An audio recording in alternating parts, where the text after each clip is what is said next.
Hello and welcome to the Helios blog. My name is Helios. Today we're going to talk about long-term goals of men versus women. Our modern society teaches us that men and women are the same. What naturally follows is that men and women have the same goals in life. The problem with this cultural marxist idea is that it's patently false. Men and women are not the same and do not have the same goals. It's a lie that men and women are the same, and it simply serves to reinforce the mental prison beta men exist in. Let's talk a bit more about how the long-term goals of men and women differ. Off we go. Enjoying my content? Check out my blog at heliosblog.com.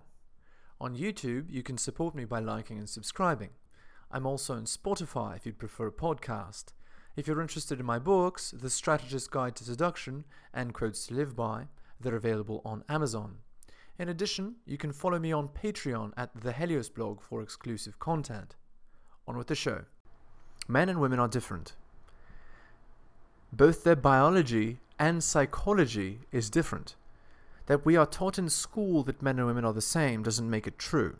Of course, both men and women have value, but they are different to each other. As a result of their differences, men and women desire different things from life on a deep level.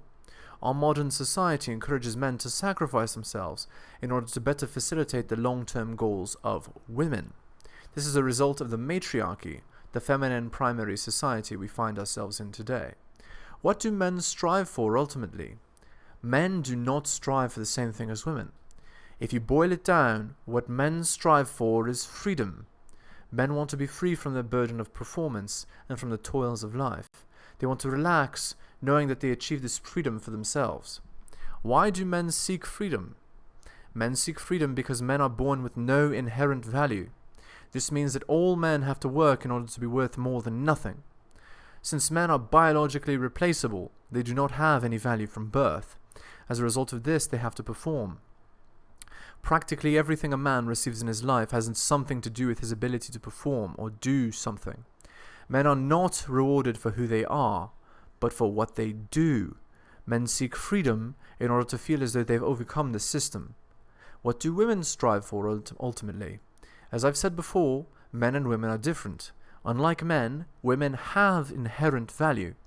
Women, with very few men, could repopulate the earth in the case of an emergency. As a result, without doing anything, women had value. Since women have inherent value, they do not strive to break free from the system that they're in. Instead, they seek to stabilize it. Women seek stability.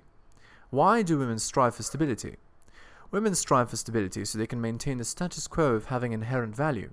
Stability also lends itself very well to raising children, who are the future of the human race. In light of that, it's pretty clear what a matriarchy would encourage. A matriarchy would encourage a system that is as stable as possible for women. This system would maximize reproductive opportunity while minimizing risk. Thus, we get the modern matriarchy strategy for men. Raise all men to be beta slaves who facilitate stability, and fuck all the men who rise above the mental prison, the good genetic stock. Whose strategy does the modern world facilitate?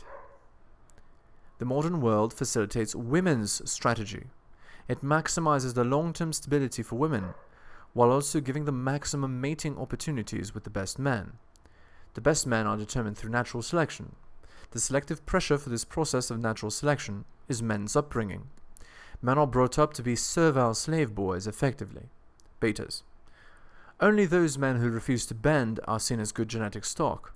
We thus get 20% of the men, the alphas, getting 80% of female attention.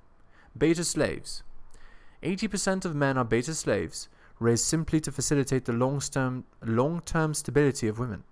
In actual fact, all men are raised to be beta slaves, but 20%, as a result of their inherent biology and possibly their intelligence, are able to see past the mental prison and break free.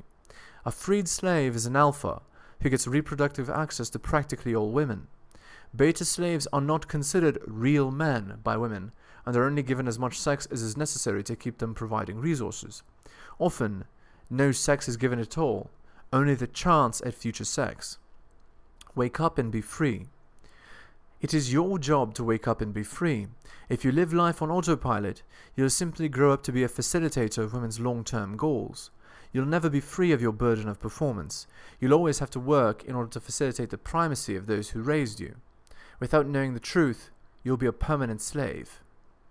Conclusion. Men and women have different long-term goals. Men seek freedom and women seek stability.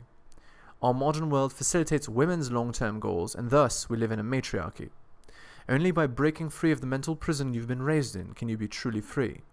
The choice is yours.